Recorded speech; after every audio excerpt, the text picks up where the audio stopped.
Hey guys, it's Warren again at Copeland Small Engine Repair. Welcome back. Today's another video about tools I used that I did get from Harbor Freight. Today's video is about this oil extractor. It's a vacuum powered oil extractor. It sucks the oil right out of the dipstick tube. And I put off buying one of these for years. I always thought, it's not that big a deal to drain the oil out of stuff. But about a month or so ago, I had a Cub Cadet Zero turn in here, and the oil drain valve was way up underneath the starter, right against the frame. The starter was a long one, so it was right on top of that valve. I mean, there was no way to get to this thing to try to get a hose on that drain valve or try to figure out how to get the oil out of that thing without making a mess. So I went and got one of these, and after I got it, I was so irritated that I didn't go buy one of these 10 years ago. It makes changing oil so much easier, and that pulls the oil out of the dipstick tube. Once you get all the oil out of the engine, you still have to take the oil filter off, and a little bit of oil will come out of there. But since you've already drained the engine, it's not that big of a mess. And the way this thing works, it works off vacuum. You hook your shop air compressor hose to it. I put a blow nozzle on it as my on-off valve.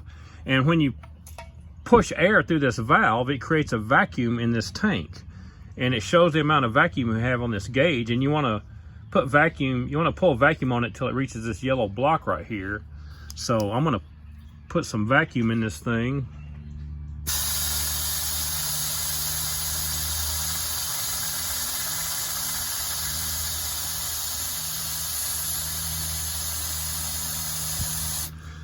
And we have full vacuum. That took, what, 10 to 12 seconds maybe.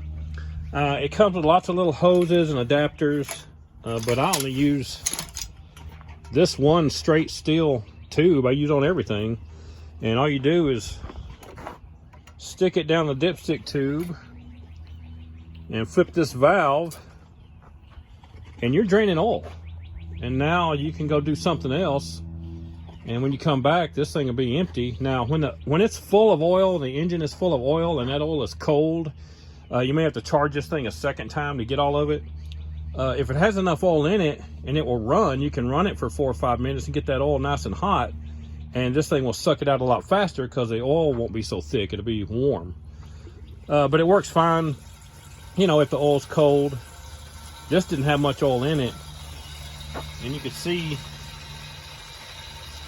it's starting to get every drop of it, because when it starts losing its suction, that needle will jump around, and you can hear it. You can hear it sucking air right now. So once this is done, I may charge it again just for fun, just to make sure I get every little bit out. But then I can just swap out the oil filter, put some oil in it, and I'm done. And I didn't go through the trouble of making a big mess. And it stores the oil in the tank until you're ready to dump it. It's got a little view tube on the side so you can see how much oil is in it. You can see I got a little bit in there. This tube comes with a graduated ruler on it, so you know how much is in there, but it's just a piece of tape with numbers on it, and after you've had this thing for a couple of weeks, that piece of tape starts to fall off. So I just pulled it off. I don't need an exact number of how much is in here. But anyway, that's all there is to it. You hook an air hose to it, charge it with a vacuum, stick a tube down a dipstick tube and flip a valve, and you're draining oil. But that's all I got for you right now. I got to run to the parts house and get some parts. I'll catch you guys later.